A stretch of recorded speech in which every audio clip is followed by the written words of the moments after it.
ಮಧುರ ಮುರಳಿಯ ಲಹರಿಯಲ್ಲಿ ಮಿಂದ ಗೋಕುಲ ನಮ್ಮದಾಗಿಸು. ಶಿವನನು ಪುರಾನುರಣಿಸು ಆ ಕೈಲಾಸವ ಕಣ್ಣ ತುಂಬಿಸು.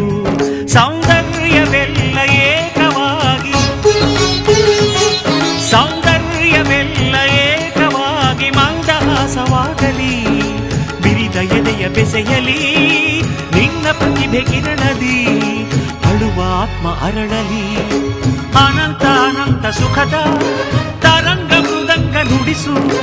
ಅಶಾಂತ ವಿಶಾಂತ ಮನದ ವಿರಾಗ ವಿಯೋಗ ತಣಿಸು ತಣಿಸು. ಕಾವ್ಯ ಕಾವ್ಯ ಅಮೃತ ಉಣಿಸು ಮಾನವರೆದೆಗೆ ಪ್ರೀತಿಯ ಉಣಿಸು.